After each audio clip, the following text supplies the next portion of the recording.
안녕하세요. 새날 허락하신 하나님을 찬양합니다. 다 같이 우리 기도드리겠습니다. 다시금 이 아침도 새 생명을 공급하시고 깨어있어 하나님 앞에 나와 말씀과 기도와 찬송으로 하루를 열어갈 수 있도록 불러주시오니 감사합니다.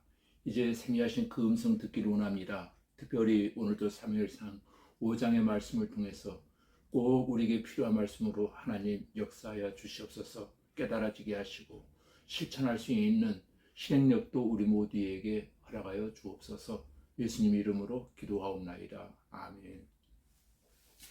이 시간 우리에게 주신 하나님 말씀은 사무엘상 5장 1절로 5절까지 제가 읽어드리겠습니다. 블레셋 사람들이 하나님의 궤를 빼앗아가지고 에베네셀에서부터 아스돗에 이르니라. 블레셋 사람들이 하나님의 궤를 가지고 다곤의 신전에 들어가서 다곤 곁에 두었더니 아스돗 사람들이 이튿날 일찍이 일어나 본즉 다곤이 여호와의 궤 앞에서 엎드려져 그 얼굴이 땅에 닿았는지라. 그들이 다곤을 일으켜 다시 그 자리에 세웠더니 그 이튿날 아침에 그들이 일찍이 일어나 본즉 다곤이 여호와의 궤 앞에서 또다시 엎드려져 얼굴이 땅에 닿았고 그 머리와 두 손목은 끊어져 문지방이 있고 다곤의 몸뚱이만 남았더라.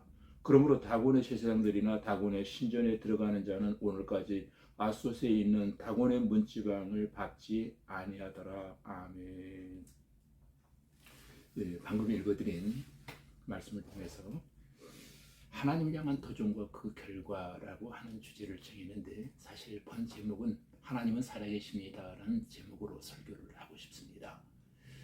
전장에서 우리는 이스라엘이 여호와께 대한 참된 신앙 없이 다만 미신적으로 하나님의 언약궤를 의지하여 블레셋을 무찌르려다가 도리어 무참하게 패배를 당하고 말았던 사건을 우리가 보게 되었습니다. 그런데 본장에서는 하나님께서 이스라엘의 언약궤를 탈취해간 블레셋 사람들을 하나님께서 심판하심으로써 다시금 하나님의 영광을 떨치셨음에 대하여 지금 언급하고 있습니다. 오늘 사무엘상 5장은 블레셋이 이스라엘로부터 빼앗아갔던 하나님의 법궤를 어떻게 할 줄 모르는 상황에 그들이 도달해버리고 말았던 것입니다. 왜냐하면 그들에게 있어서 하나님의 법궤는 뜨거운 감자였던 것입니다. 사람의 힘으로 이 이상한 상자를 어떻게 할 수가 없더라는 것입니다. 블레셋은 하나님의 법궤를 빼앗아 아스돗이라는 도시로 가지고 간 이유는 그곳에 바로 블레셋 주신을 섬기는 신당이 그곳에 소위 말하면 다곤 신전이 그곳에 있었다는 겁니다. 가장 큰 신전이었습니다.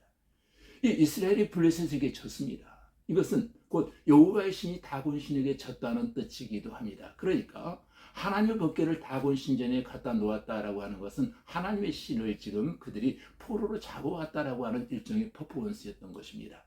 그렇게 함으로써 그들은 백성들의 사기를 진작시켰고 또 자기들의 통치력을 자랑하는 기회로 삼았던 것입니다. 그런데 어찌된 일입니까? 첫째 날에는 다곤 신상이 넘어져 여호와의 궤 앞에 엎드려져 있더라는 것입니다.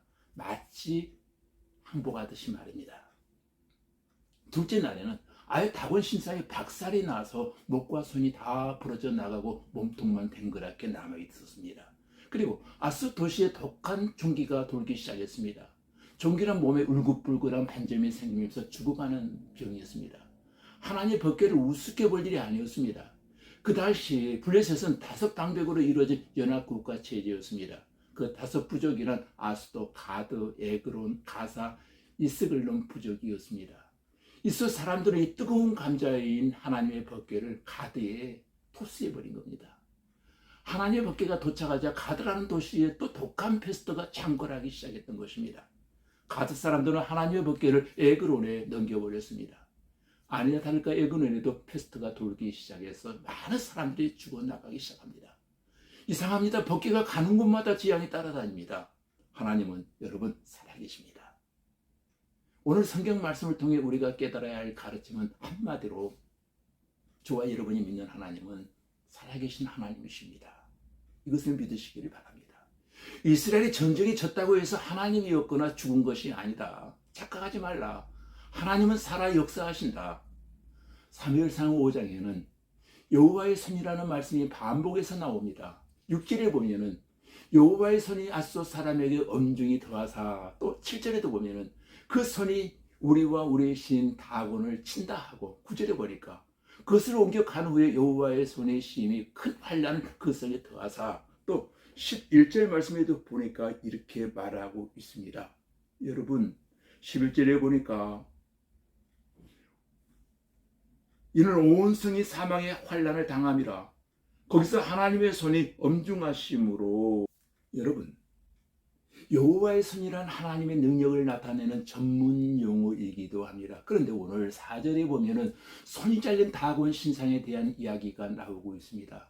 4절 말씀을 보니까 어떻게 기록하고 있습니까? 그 이튿날 아침에 그들이 일찍이 일어나 본즉 다곤이 여호와의 궤 앞에서 또다시 엎드려져 얼굴이 땅에 닿았고 그 머리와 두 손목은 끊어져 문지방에 있고 다곤의 몸뚱이만 남았더라. 아멘. 손목이 끊어졌다는 겁니다. 두 손이 잘린 다곤이 무슨 일인들 할 수 있겠습니까? 무능력하다고 하는 것을 상징하고 있는 겁니다. 능력의 손을 가지신 하나님과 손이 잘린 다곤을 지금 대비시키고 있더라는 거예요. 이렇게 대비하면서 우리에게 깨닫게 하는 것이 무엇입니까? 하나님은 살아계시다는 것입니다. 아멘. 하나님이 살아계심으로 역사하시는 믿음을 가지시기를 주님의 이름으로 축복합니다. 어떤 분은 하나님이 있긴 어디에 있어? 자꾸 주위 사람이 교회에 나오라고 하니 그냥 나와 있는 것이지 라고 생각할지 모르겠습니다. 다른 분은 하나님은 살아계시다. 나도 그 사실을 체험적으로 알고 있습니다. 그러나 지금은 잘 실감하지 못하여 속상합니다 라고 하나님을 인격적으로 만났지만 첫 믿음을 잃어버려서 속상해할지 모르겠습니다.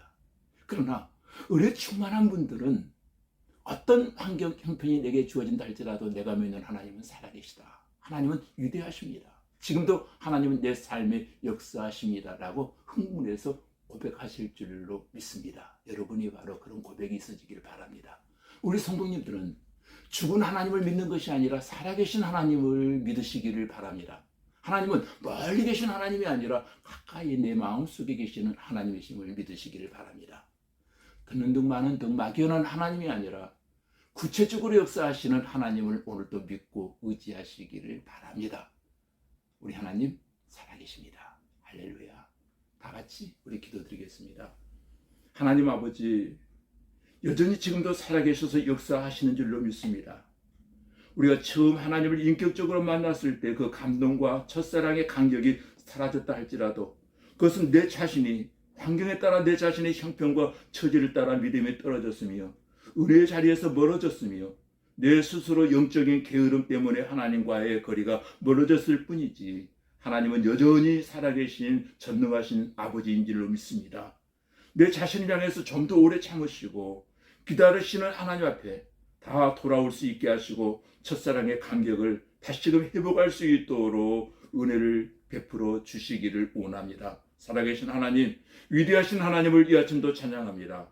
멀리 계신 하나님이 아니라 오늘도 가까이 계신 하나님과 동행하는 삶을 살게 하여 주시옵소서.